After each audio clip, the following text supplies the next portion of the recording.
Oh my yes. God!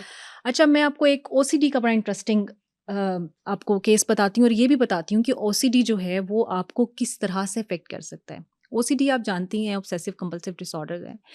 यानी जिसमें कि आपको मुख्तलिफ तरह के ऑब्सेशंस आते हैं और फिर वो उसके लिए कुछ आप भी हो कुछ सकता है। कंपल्शंस अपने ऊपर ले आते हैं कि मैंने इसको कैसे हल करना है और मैं कैसे इसके लिए कर सकता हूँ। एक केस जो मेरे पास आया वो एक बच्ची जो कि शायद I think she is 22 years old and she is a student of medical. वो एमबीबीएस कर रही है।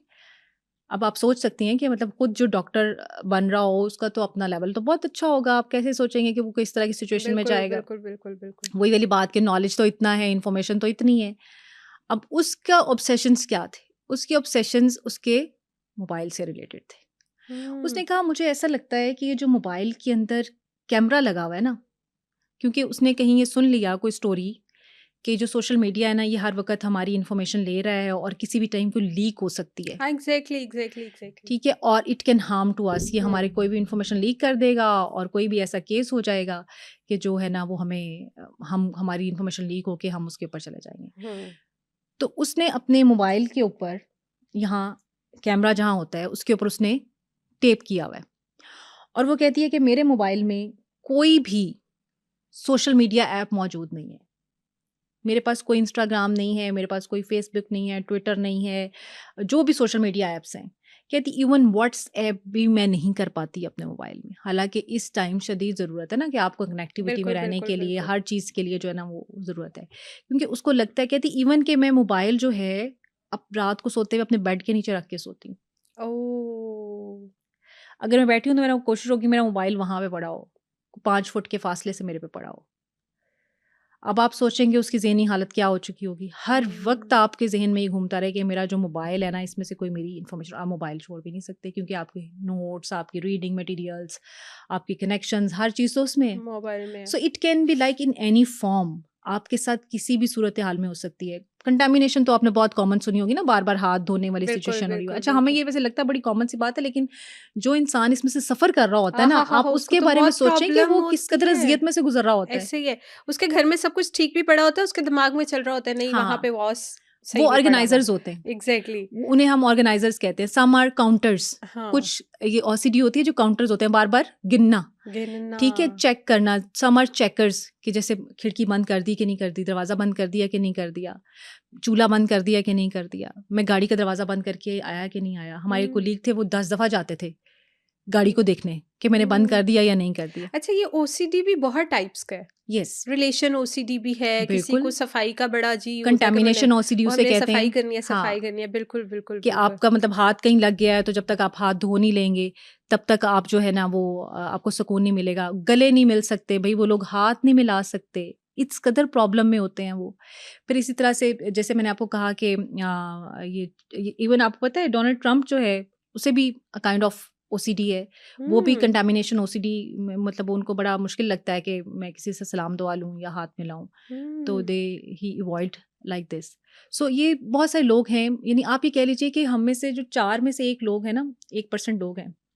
यानी अगर 4 लोग हैं तो उनमें से 1 जो है ना वो किसी न किसी तरह से OCD. Psychological no, no, no OCD नहीं, साइकोलॉजिकल डिसऑर्डर का शिकार है और ओसीडी 2 से 3% लोगों को जो है ना वो होती है। अच्छा। सो माइल्ड से अच्छा, लेके वैसे मैं तो जितने लोगों को देखती हूँ मुझे लगता है इसको भी ओसीडी है, इसको भी ओसीडी है। मैंने देखा है लोगों को उनकी लाइफ में एक ही एक्टिविटी है, इफ दे आर एंगेज्ड और if they are having their boyfriend और girlfriend, oh my God, relation OCD उनको उनकी लाइफ में उनके वो पूरे दिन इमोशनल में ड्रग है। वो दैट पूरे इज़ दिन नॉट में सिर्फ एक ओसीडी। काम करते हैं और वो अपने फियांसी से या अपने हाँ, बॉयफ्रेंड से बात करते हैं, इसके अलावा कोई दूसरी एक्टिविटी नहीं है इसको उनकी। इसको जो है ना इकरा इमोशनल ड्रग कहते हैं। तो ये भी तो दे आर खतरनाक है। Yes, they are involved in emotional drug. जैसे डोपामाइन जो है ना, आप जिसे कहते हैं, जिसको आप हैप्पी हार्मोन कहते हैं, वो डिफरेंट तरीकों से आपकी बॉडी के अंदर जनरेट हो सकती है। सो जो लोग इमोशनल ड्रग का शिकार हो जाते हैं वो सबसे ज़्यादा मैं कहूँगी कि वो अनफॉर्चुनेट लोग हैं। हम्म। उन्होंने अपनी ज़िंदगियों को एक उसके गिर्द जो है ना वो बना लिया है। वो जब तक आपका वो इमोशनल ड्रग का लेवल पूरा नहीं होगा, you have been involved in it. यही वजह है ना कि जब रिलेशनशिप ब्रेकअप्स होते हैं तो आप इस कदर तकलीफ महसूस करते हैं, हालांकि गया तो कुछ भी नहीं होता, but you are emotionally attached so much to a person कि आपको लगता है कि अब आपकी ज़िंदगी ख़त्म हो गई है। खत्म हो गई और है। वो होता क्या है कि आपकी बॉडी में जो हार्मोन्स के लेवल्स होते हैं वो वैसे स्क्रीट नहीं कर पा रहे होते। सो आपको लगता है कि यार I have to go back to the person, और फिर आप उसके लिए कभी स्ट्रगल ब्लॉक भी करते करते हैं, हैं, कभी अनब्लॉक अनब्लॉक करते करते हैं, हैं। कभी आप उसको कॉल करते हैं, कभी आप उसको चाहते हैं कि मैं मिलूं और फिर आप सोचते हैं कि ना तो वो आपका एक अपने अंदर जो है ना वो बॉडी के केमिकल बैलेंसिंग नहीं हो रही होती बेसिकली। सो उसको बैलेंस करने के लिए, वो इमोशनल ड्रग को फुलफिल करने के लिए go to that person, otherwise उस पर्सन में कुछ भी नहीं होता। कुछ अरसे बाद वही लोग जो मेरे पास आते हैं ब्रेकअप इश्यूज के साथ, जब शुरू में आते हैं तो वो कहते हैं नहीं हम नहीं जी सकते रह इसके नहीं बगैर, सकते। वो नहीं है तो कुछ नहीं है, ऐसा हो नहीं सकता। फिर जब वो सारी सिचुएशंस रिलीज होती हैं तो फिर कहते हैं यार मैं किस चक्कर में पड़ा हुआ था। थैंक यू डॉक्टर साहब, आपने जान छुड़वा हाँ, दी वो मेरी। मैं तो किसी बहुत गलत इंसान के साथ अटैच था। यानी बिल्कुल, वही चीज़ जो एक वक़्त में हमें लग रही होती है कि हम तो इसके बगैर बस जिएँगे ये नहीं, नहीं तो मरेंगे कुछ भी नहीं, नहीं। तो वो दैट इज़ इमोशनल ड्रग। सो आप अपने आप को ड्रग क्या है? That you become a user of that ना। आप किसी भी चीज़ हुँ, को इस्तेमाल करना शुरू कर दें मुसलसल, तो आप उसके आदी हो जाएँगे। सो आपने अपने आप को उस हैबिट से निकालना है, और जब आप उसको हैबिट से निकाल लेते हैं तो वो जो एक राई का पहाड़ जिसे हम कहते हैं ना, वो एक पहाड़ होता है but that becomes just a ज़र्रा, वो फिर एक ज़र्रे की हैसियत उसकी हो जाती है उस इंसान की। इसलिए वैसे ये भी बहुत ज़रूरी है इकरा कि अपने रिलेशनशिप्स में अगर आपको फ़ेवरेबल और आपके मुताबिक कोई इंसान मिलता है तो नेवर लीव दैट पर्सन। हम असल में रिलेशनशिप्स को हमेशा नेगेटिव नहीं देख सकते। हमारे एक बहुत मसला ये भी हो गया है इस टाइम कि हम कहीं रुकना नहीं चाहते। हुँ। बेहतर से बेहतर की तलाश में अच्छा, ये जो बड़ा है हम प्रॉब्लम निकल है, पड़े हैं। बहुत प्रॉब्लम है ये। So stay somewhere.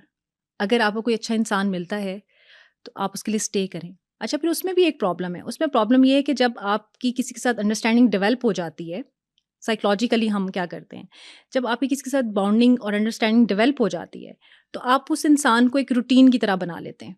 हाँ, एग्ज़ैक्टली, ठीक है? बिल्कुल आप ऐसे। ये नहीं समझते, भूल जाते हैं कि यार इसको मेरा टाइम चाहिए, इसको मेरे इमोशंस चाहिए, इसको मेरी फीलिंग्स चाहिए, इसको उतनी ही इम्पोर्टेंस देनी है मैंने, जैसे कि आप किसी ऐसे इंसान को देते हैं कि जो कभी-कभार आए और आप उसके सामने जो है वो आप बहुत अच्छी तवाज़ा भी करें, उसको वक़्त भी दें। तो जो आपका ऐसा रिलेशनशिप है जिसको आपको लगता है कि ये मैं इसके बगैर नहीं रह सकता, फिर आपको उसको वक़्त देना है, वो वाली अहमियत देनी है। अच्छा, वक़्त का हरगिज़ मतलब ये नहीं है कि आप 24 घंटे कनेक्टेड रहें जैसे आपने कहा, लेकिन जितना टाइम कनेक्टेड रहें, लॉयल कनेक्टेड रहें। सो लॉयल्टी और ट्रस्ट बड़ा ज़रूरी है। अच्छा, ट्रस्ट क्या है? ट्रस्ट को हम समझते हैं कि पता नहीं ये कोई बहुत सिर्फ़ एक चीज़ का नाम है कि आप किसी के साथ फ़ेयर हैं, लॉयल हैं, no. Hmm, trust is basically 2 things. Hmm, trust में एक आपकी है कॉम्पिटेंसी और दूसरी आपका करैक्टर। तब आप 2 लोगों का ट्रस्ट बिल्ड होता है। करैक्टर हुँ, क्या है? जिसको आप कहते हैं किरदार क्या है ना किसी का, यानी हमें पता है ये बंदा ऑनेस्ट है, बिल्कुल। हमें पता है कि हमारे साथ फेयर है, हुँ, ठीक है? ये जो कह रहा है वही करेगा, this is basically the character of that person. Hmm, और कॉम्पिटेंस क्या है? कॉम्पिटेंस ये है कि जो मेरी उसके साथ एक्सपेक्टेशन का लेवल है, वो फुलफ़िल करने के काबिल है।